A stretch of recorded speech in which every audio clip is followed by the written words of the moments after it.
All right, welcome, ladies and gentlemen, to a talk with two administrators who've done something that I'm firmly believing needs to be done all over the world, all over the country, all over my state. It's not, I think we're going to find from talking to them, an impossible task. In fact, it's hardly an inconvenience if you set yourself up right and get the right people on the same page. I think that this can be a really exciting opportunity for a lot of schools. And I reached out to these two gentlemen, not just because of their success with making the cell phone problem a much smaller thing this year, but also because I regularly hear from folks who write into my blog saying, student motivation is really difficult. Student engagement is really difficult because of the pervasiveness of cell phones. So, as a bit of quick context, I've got a blog article that's going to come out. That's where I'll publish this video alongside it. But basically, we don't need to argue about why phones are detrimental to student outcomes in school, why they're bad for culture. They're just incredibly effective devices at drawing attention when they're present. At this point, I think that the verdict has been in for a long time. I think the jury is unanimous, and phones just left on default setting, letting kids have them, letting them freely use them as they see fit, is not going to get our young people optimizing their potential in high school and beyond. So, what we're going to be talking about today is the bringing in of what I think is just the simplest solution. Maybe the simplest solution would be what they did in Norway this last year, and just the Department of Education said no phones, country level mandates about phones. But since none of us probably have that level of power, I'm going to say that this is it. Something that looks a lot like this. And it's literally right behind me in my classroom. This is what we call a cell phone garage in our high school. And speaking of our high school, let me introduce one of our two guests. Todd Simmons is the principal of Cedar Springs High School in West Michigan. Todd is my boss, that means, so I'll be on my best behavior today. And Ben Berger teaches just to the north of Todd and I, a couple of hours in Traverse City. And gentlemen, how in the world are you guys doing? I'm fantastic, Dave. Thank you so much for having me on. I just feel honored to be in the company of some of the finest. How about you, I'll Todd? piggyback on that. I'm too blessed to be depressed, and I'm just thankful that you two were scraping the bottom of the barrel and decided to scrape me up here this afternoon. Yeah, we scraped you up. Yeah, I had 20 people I reached out to, Todd. Only one other answered, so then I said I better just ask Todd. So, gentlemen, let's dive in to our 5 questions. I got 5 questions for you, kind of walk us through this process. I've had a chance to be in both your schools. Obviously, I work in Todd's. I've been visited yours for a day, and in both cases, I've seen these cell phone garages are an active, being used part of the culture. So let's go back to last summer or whenever this idea became something that you each determined to take from idea, from wouldn't that be nice, into reality. How did you get to this decision? We'll start with you this time, Ben. All right. So what led to the decision is we have an administrative team up here at Traverse City Central High School of 5 administrators. We've got a lead principal, Miss Jessie Houghton, who is unbelievable, and then 3 assistant principals and an athletic director.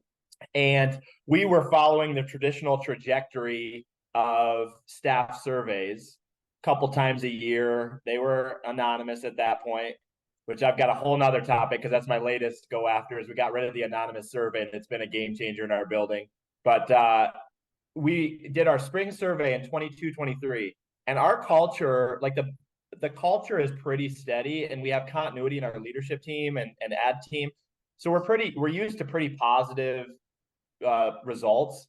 But man, spring of 22-23, we got lambasted by staff with frustrations, over a number of things, staff or student attendance, cell phones was really high on that list, student behavior. And so we do an administrative retreat before our contract year ends. And so the 5 of us got together after teachers had left early June, and we had spent a day where our lead principal assigned each of the glaring themes from this staff survey and said, it's your job to solve it. And that felt really daunting. And we ran through a protocol where we came up with, because the first thing about cell phone garages, or our cell phone sleeves, as we call them, tackling cell phones, I think most people avoid it because it seems like it's going to be an impossible task. And so we had to pitch an idea on how to solve this problem to our ad team. And in that protocol, they shot every hole in our idea that they could. And we left there, leaving for the summer. I left feeling a little bit more positive about the possibility that this could impact change, because I had a base idea. They made it a bunch better. And then we've really, you need staff buy-in. And so the next step, and we've really leveraged our leadership team to be that vehicle for buy-in. And we also know a philosophy we have is, teachers are here to teach first. And so leadership team, I recognize we have limited time that we can meet. I don't have expectations for a ton of work to be done outside of our meeting space. So we've created an improvement cycle where leadership team's a key cog there. They don't ever need to create from zero, but I bring them an idea, or administration or someone brings an idea, and they sharpen it and they make it really, really good, and they get buy-in on it. And so that August, I brought it to leadership team to get staff buy-in and input. And what do you know? They made it a bunch better. And so out of that, I had leadership team on board, and now I've got 12 educators who are super excited. They've had input and buy-in on it. So there's staff efficacy here. And then we rolled it out. It was just, we're going to do this. You need to take a firm stance on it. So leadership team buy-in, collective efficacy of the staff. And we rolled it out in August, got everyone a cell phone sleeve, or as you guys call them, garages. And this is what we're going to do. And really, our administrative, I think a lot of principals, I'll speak for myself, but we skew to really, I love instruction. I love talking about, how we get better and teach it in the art of teaching.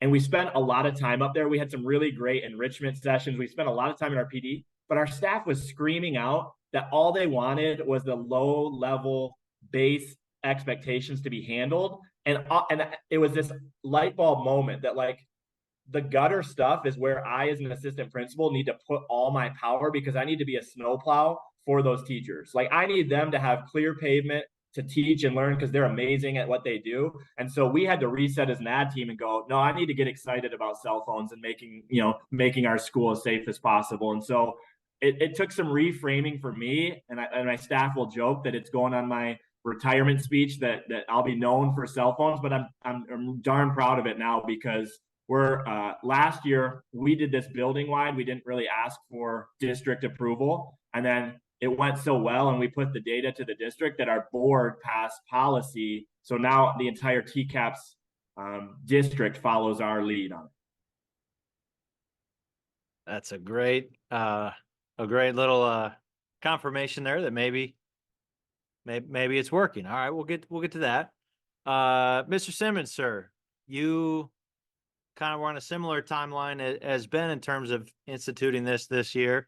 What led to your decision, or your team's decision, to move forward with these garages? Mr. B, that was a drop the mic. I don't know if I can pick it up. I'll try. First of all, I've never had an original thought in my life, ever. I plagiarize everything.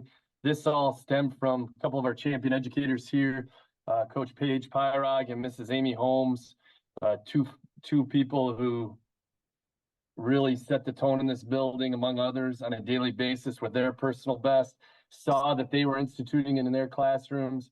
We sort of piloted it last summer at our summer school and just saw the value. As Mr. Sinek says, starting with the why is just so strong. And you mentioned it, Mr. Stu, and so did Mr. B, both in your intro and then Mr. B explaining what they're doing up north. Our kids just need a break from that. They need a break from their phone. They need to have a healthy boundary, and many of them don't, to the point where when they're separated from it, you could see visible anxiety that results. So our why was very strong. Another why was we, like schools across America dealing with a vaping issue. We saw that a lot of sort of meetups in the bathroom were the result of cell phone appointments, and by eliminating the cell phone, we had a lot less of those meetups. We also instituted a one hall room pass per classroom, so that our hallways, from my understanding, used to be pretty well populated during class time, to the point now where that's very, very few and far between where you see any kids in the hallway during class time. And if they are in the hallway, they have a pass. And if they do have a pass, their cell phone stays in the garage. And if they do have their cell phone with them out with their pass, some tall, ugly, bald guy sends them back to said classroom to put their cell phone in the garage. So I think that's had a huge impact on our vaping issue. The garage has the hallway pass. But again, more than anything, just having that healthy boundary has been great for kids. Again, we instituted it across the building this past year. All of this stemmed from tremendous input from our building leadership team, made up of approximately 10 of our practitioners. Also, tremendous input from our student voice forum, which is essentially the student side of our building leadership team. They gave tremendous input on it, and we've seen the fruit of it. It's just been very positive. We're not there. We're not at 100%. But today I just sent out a text via Remind to all of my teammates, and it was just a classroom where there were 16 students in that classroom, and there were 16 cell phones in the garage. So it can happen. It just takes intentionality. It takes diligence. It takes us having that collective educator efficacy to believe that it will have an impact, and it has had that impact. Thank you, gentlemen. This, I expect this next question gets at why, I mean, when you describe this strategy, it seems pretty straightforward. I've been in plenty of schools, even where these garages, these sleeves hang on every door. But it's not led with clarity, led with 100% participation, kind of sharpness. And I think that a lot of that probably comes from the expected pushback. So what pushback were you prepared for? And this could be from any angle. And I wanted to see how does what you thought might happen, pushback you might receive, versus what actually occurred. And Todd, we'll start with you this time. Dang it. I was hoping Mr. B would go first every time so I could ride his coattails. You always expect with anything that's new, especially in education, you expect a lot of pushback, right? Because change is hard. Like what's posted on the wall behind you, doing hard things is hard. You get uncomfortable to grow. And I expected to get a lot of pushback from parents. And we started marketing, if you will, publicizing, communicating in June of last year that this was going to happen. It was fascinating. I didn't get any pushback really from parents, because they know deep down inside, they want their kids to have a positive educational experience. And we framed it by giving 3 reasons for it. Number 1, we want your child to engage. And it, like anything, humans aren't meant to multitask. I think the only humans that do it even semi-effectively are moms.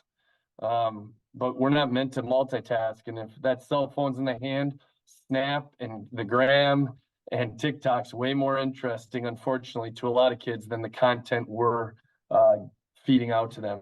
So we wanted them to engage. Number 2, we really marketed to parents as though we want them to socialize. It's sad when you see kids just absolutely captivated by that screen rather than the person in front of them. So we really tried to say, hey, we need more socialization because that's healthy. That's part of the formative years for children. And then number three, we wanted to make sure we put a dent in not only the vaping issue, but also the cyberbullying issue, because as I understand it, that was a big issue in this building before, in that videos and photos were being taken in classrooms and then distributed, and hurtful videos, hurtful photos, and we wanted to attack that and solve that problem. So in terms of pushback, we didn't receive a lot from the parents. My teammates here are high character humans. They get it. They just needed some clarity early on in what it would look like and how we would go about it. The kids, there's been a little bit of pushback here and there, but it hasn't been as much as I perceived going into it. And it just goes to show, when you're doing things and making decisions that are best for all kids and aligned to the culture you seek, things always work out for the good. How about you, Ben? Yeah, I get to piggyback this time, so that's perfect. I think that a couple things that may be similar and a couple things that may be a little bit different up in Traverse City. So clarity about the why was really important as far as the messaging. And so we, just like Todd had said, pushed out linked articles to research backing the why, you know, because again, it's not a Ben Berger rule or policy. This is, we're acting, our team of good humans, like Todd would say, I'm going to steal that one, is acting based upon what the data says is best for kids. And I think that it's a problem, like many other controversial things in our country, where it seems so big that no one's ready to be the first person to step forward and say, I can tackle this. So it's not an I can tackle this, it's a we're going to tackle this. So the why is really important, but then after that, it's the what and the how. And the how scared my staff. And so I think that the staff, as much as they wanted phones gone, they were excited to teach chemistry, not police phones. So I think there was some fear from staff and how this is going to be done. And so that's where the what needs to then be really clear. Our process is really important. And I wanted people to come to me to say, we're sick of you telling us what the process is, because then that's when I'll know they have understanding and clarity behind it. And so, like if I get an email, for example, my staff, we've got a couple things going that are safeguards that help my staff. Like we've got a Google Doc that has a no phone list, because we wanted to protect any kid that didn't have a phone. Like I don't want my socioeconomic divide to cause anxiety when it doesn't need to. And I also have parents who went above and beyond, and they confiscated phones from their kids because they don't want their kid having a phone anytime. So I've got a no phone list that is shared with the entire staff that they can reference throughout the day, and it doesn't then impact attendance or nagging on a student to say, hey, Johnny, where's your phone? And Johnny has to answer that question 6 times. So we're really high on that. The other thing then is if there's violators, you know, we have an envelope system with security where you lose your phone for the rest of the day, and it's in the office and you get it at the end of the day. And so I'm not naive enough to know that kids won't try and get around it, but I am an idealist. And so I want no phones in the school, and I'm an unapologetic idealist. So just like that, like speeding, if a police officer sees you speeding, they're going to pull you over, even though they're not going to catch everyone that's speeding. We'll get you in due time. And it's not about catching. It's about saving the kids from themselves. Zero parent pushback. Staff was super stoked about a week in when they realized that we could handle it, because it was everyone rowing together instead of someone just trying to do all the work. Like if I took care of my neighbor and I respect my colleague to the right and I see a phone, I take it, I'm doing my job, nothing beyond that. Like I don't need anyone to lift 1,000 pounds on themselves, but I need everyone to help a little bit. So the other thing that's interesting though, Dave, is there was pushback, and there's still a tipping point why we're not there yet, because our district was at our middle schools, you're not allowed to have your phone at all. It's away for a day. And at the high schools, we're allowed at passing time and at lunch. And I've got my personal beliefs about where we should go, but the community was not ready. Parents and students were not ready to give away their free time in the day. So we settled with high school kids needing to be able to text their job, or coaches needing to be able to communicate practice changes. And so it was interesting to see where that push point was, because there's zero pushback about keeping them, having a good process from keeping them away from instruction. I've just not got my community yet away for the day, because we're still allowing them at lunch and in the halls, passing. Yeah. And Todd, that would be lined up with ours. True. Yeah. Yeah. Yeah, it's exactly at our middle school. They don't allow it at all. And we do allow it during lunch and passing, etc. Yeah. Yeah. And I think that that's just even an important point, how you don't have to resolve all the tensions and all the things that aren't perfect to make significant progress. And Ben, I love you describing how stoked your teachers were just a week in, because yeah, I think it was 1 or 2 weeks in where I kind of realized and went to my hallway mate like, wow, this really is different.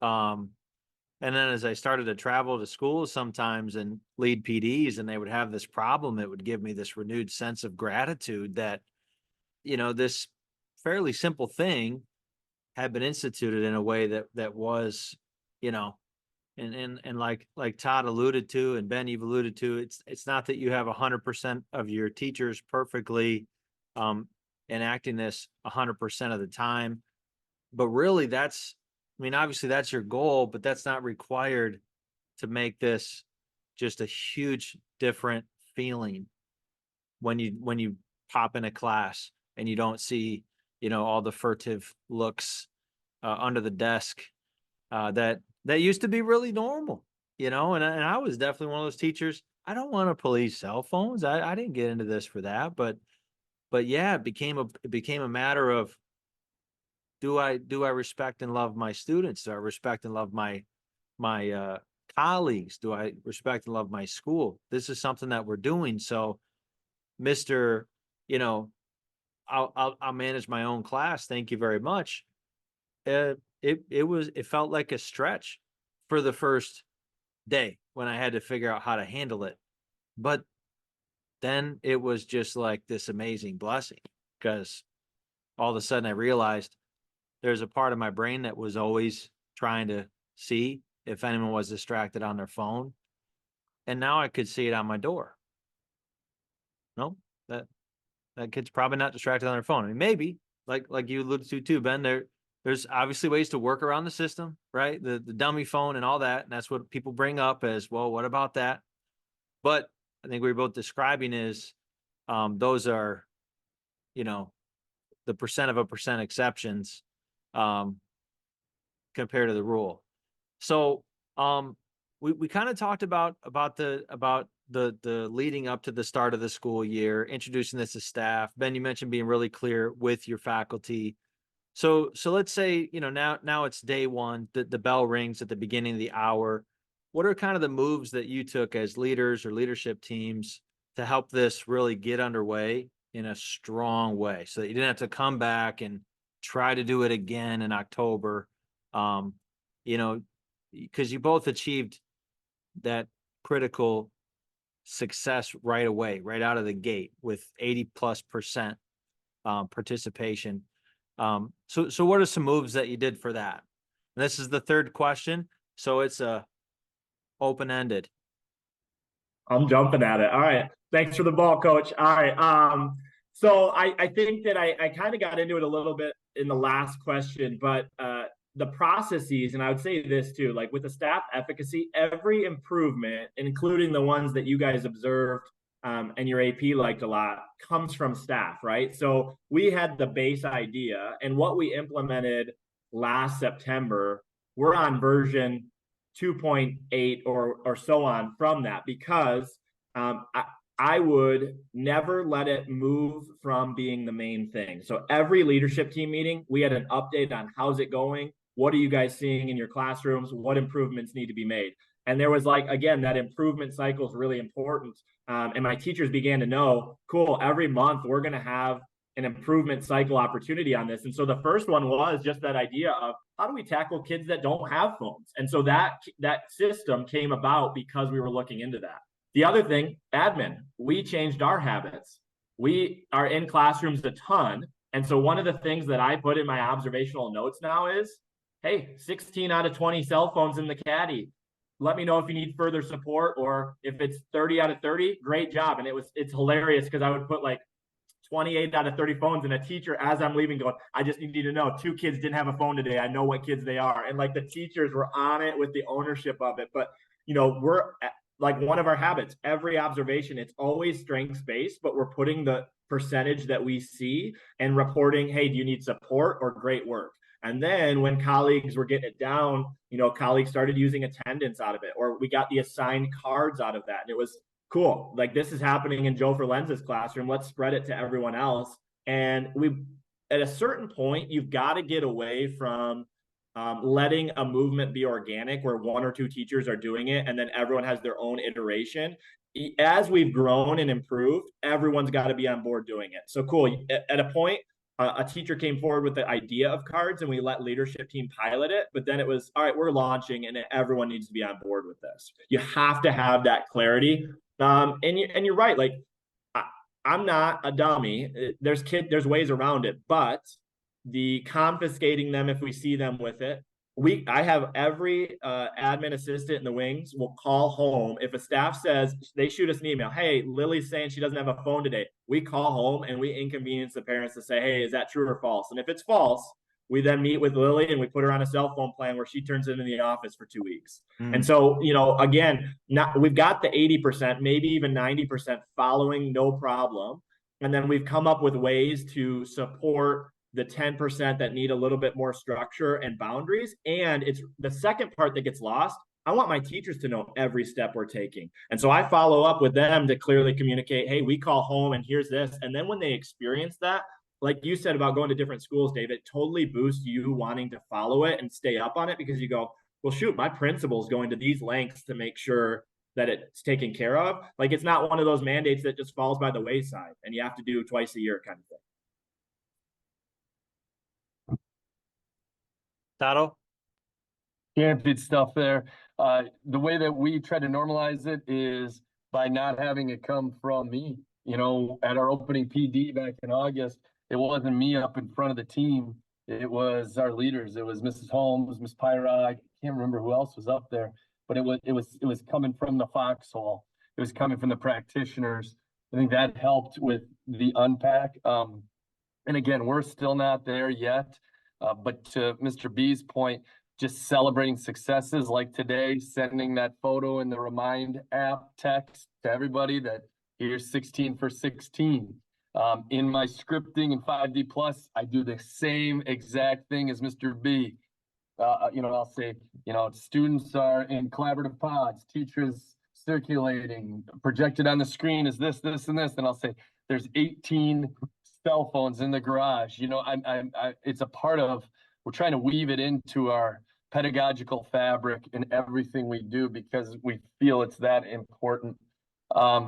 And then we put, you know, again, we put photos of people doing it the right way. We kind of inspect what we expect. You know, we celebrate those who are doing it well, whether it be, like I said, in our team time weekly memo, whether it be in, you know, posting it on Twitter, whether it be just talking about people who are doing it the best, and then encouraging teammates who are still struggling with it to maybe do a Red Hawk ride along into that classroom, or let me cover for you so you can go shadow that educator, so you could see that practice and how they do it, so that there's no excuses. We're really excited to adapt our methodology next year based on what Traverse City Central is doing, bringing that before our building leadership team, bringing that before our student voice forum, and trying to make this the, you know, Traverse City Central South here with cell phone graphics.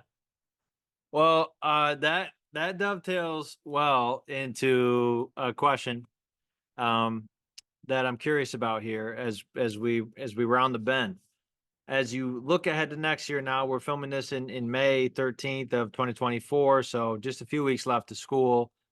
You've got almost a full school year under your belt as building leadership, instituting this, seeing some really promising successes at every level with your parents, with your students, with your teachers, with your leadership teams, in terms of really coming together around this pretty simple tool, the cell phone sleeve, the cell phone garage.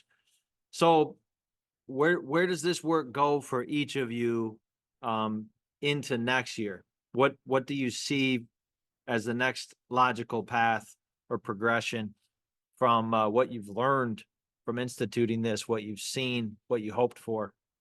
And here we'll start with Todd. Doing exactly what Mr. B is talking about, gathering input from the stakeholders, all three legs of the stool, getting input from our teammates here, from our kids here, and then from the third leg of the stool, the parents, to see how we can change our best. Then boiling that down, running that through our building leadership team, running that through our student voice forum, and, just coming up with a better way. To Mr. B's point, we're going to get to that version 2.7, but then once we're to that and we feel like that's best for kids and aligns to our culture that we seek, then we're going to rally around that with collective advocacy. Because to his point, one of the things that I believe in hearing from teammates that caused a little bit of a pain point was not being clear enough with what it would look like, not providing enough clarity around exactly what the process was for putting cell phones in the garage. Like at Traverse City Central, as I understand it, most of their educators do some form of bell work, or an opening formative assessment, which allows you not only to take attendance, but it also gives those kids a chance to settle in and make sure their phone's in the garage. I'm not sure if we need to, ensure that all educators are starting with bell work, but we definitely need to build in a process where there's no confusion for kids. Because just like at home, if mom's saying one thing and dad's saying the other thing, you've got a confused child. The same is here if the first hour educator is saying one thing and the second hour educator is saying a different thing. We've got a confused student. So we're going to settle on a version by this July, and then we're going to communicate that out to all three legs of the stool. All three legs of the stool, for those just joining us, is a Todd ISM for students, parents, and teachers. I love it. Any other translations needed on Todd language, please see any teacher at Cedar Springs High School. The master of messaging for sure. Ben, talk to us more about what Todd's alluding to. You talked about with these cards. I guess you have one on you, but just describe that, because that's this next level kind of move. So what is sure. So I think, just to Todd's point, I'm 37 years old and I've got one boss and I struggle with clarity. So imagine being a 15, 16, 17-year-old having 6 bosses throughout your day. And that's kind of how we lay that out, right? Even if expectations are a degree off, my goodness, to remember who allows late work, who doesn't allow late work, who's lax on the phone, who doesn't really. So like getting everyone aligned is most important. And there's obviously still some room for autonomy in that, like you talked about with bell ringers. But so the cards came about as a way to organize where students' pockets were, and so they knew. And so every card is a double-sided. We wanted to give the students another opportunity to make a right choice and to make the conscious choice to tell us if they had a phone or not. So the card is double-sided, and as they sit in the sleeve, the word absent is just above the number. So now as a teacher, I can just clearly visually, while they're doing warm up or whatever, look and say, oh, number 4 is absent today. No, I see Johnny over there. And hey, Johnny, get your phone up. Kid comes put their phone up, or Johnny's absent today. And so that's great. When the phone's in the sleeve, it covers the word absent up. So I know that whoever is assigned to sleeve 4 today, or pocket 4, is here. If the student forgot the phone, if it's broken, if it's already been confiscated by the office, if they don't own one, they still have an assigned number and an assigned card. They flip it so that it says no phone today. The bottom side of that card says no phone today.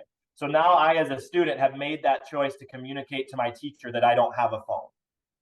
So as a teacher, I don't need you, Dave, to go full CSI New York on it and try and investigate the kid. I'm asking you to look for patterns. So I tell my staff, if Dave usually has a phone and 4 days pass where he's turning it over to no phone, send it our way. We'll investigate. We'll call parents. We'll look into it. But if it's a one-off, no phone today, hey, maybe Dave did leave it in his car. Maybe Dave forgot it. Maybe it's broke. I don't need you to waste your time looking into that. But if you notice a pattern, I want you looking into that by communicating to us. And then in between the words no phone today and absent are 6 slots so that a teacher could write the 6 kids who have that sleeve or have that number. So it's very easily identifiable. An iteration of that has been next to our cell phone garages would be class rosters with the assigned number. So every kid can clearly look and see where they're at. But that was the next level move from year 1 to year 2 was assigning those pockets and then using attendance. And I actually welcomed the parents calling the office frustrated to say, hey, I know my kid's in class today. Say, oh yeah, must not have turned the phone in. Like, let's not have that happen again. And that's been a nice habit change. For us at Central, the next level of work, like it's like any huge problem. We'll never be to a point where we're like, yeah, I'm satisfied. We're done. On to the next thing. It's always going to be something that I want to be a priority. And for us, we've got 65 certified staff. There's probably 15 that need continued coaching and encouragement to improve. And so I'm going to really lean on my admin colleagues and communicating with teachers in our meetings pre and post to really get whatever support that they need so that they can rise to the level of building expectations. And that may look different for each person, but we're to that point where it's now about confidence in the system and focusing on individuals meeting that the system needs. Yeah. Which is a good point to be. That's a lot of progress from a year ago, hey? When you went to a leadership meeting and they said, okay, Ben, you got to figure this out. It's on you, buddy. Make a pitch.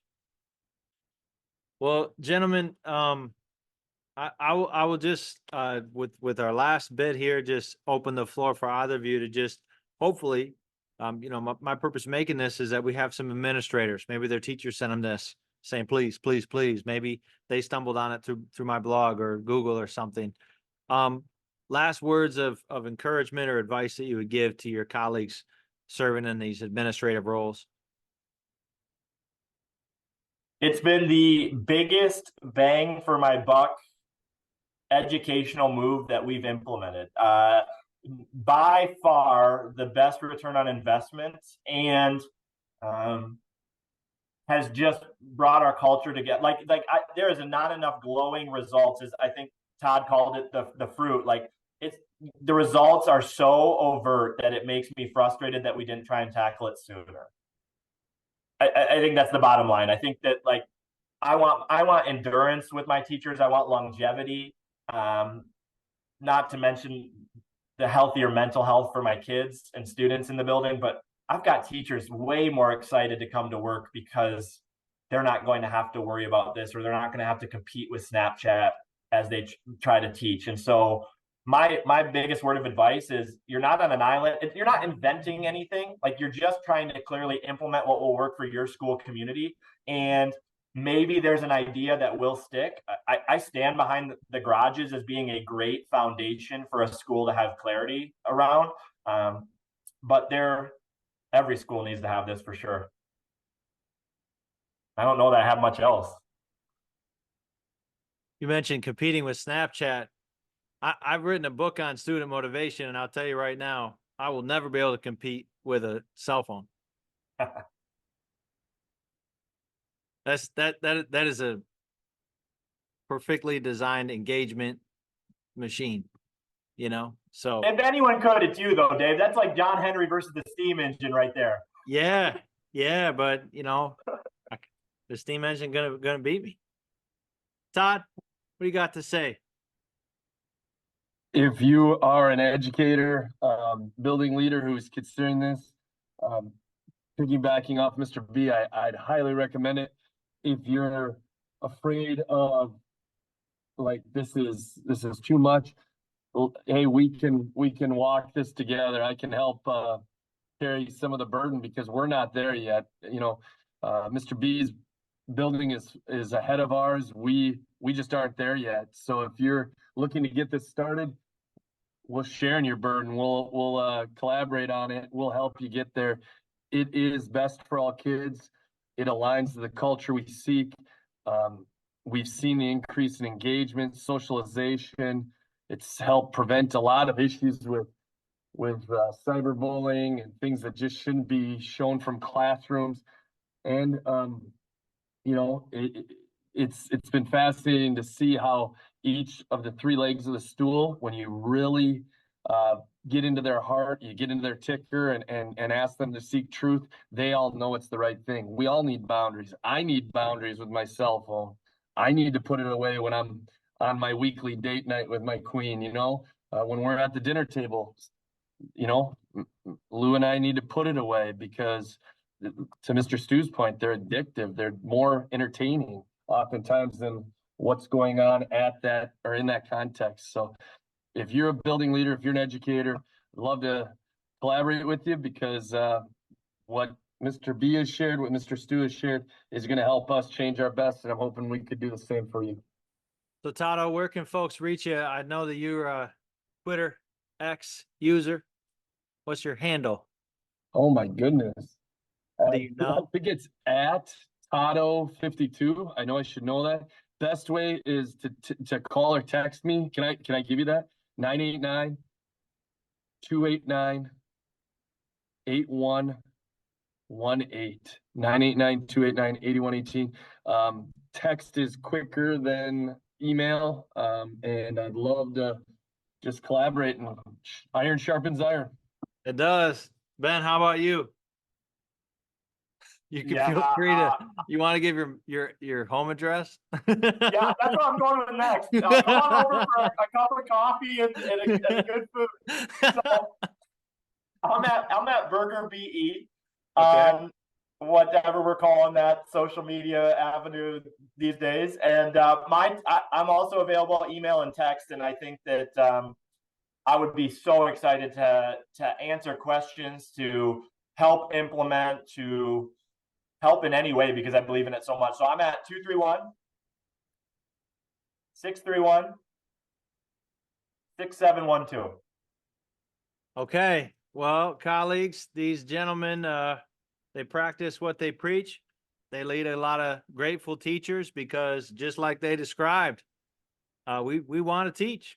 We want to do our job and do great at it, and do it with great people who are happy and students who are happy. And this is a tool that all three of us here, and I know many around the country, have seen with great success. Our goal today is just to make it even more of a pervasive solution in American education and beyond.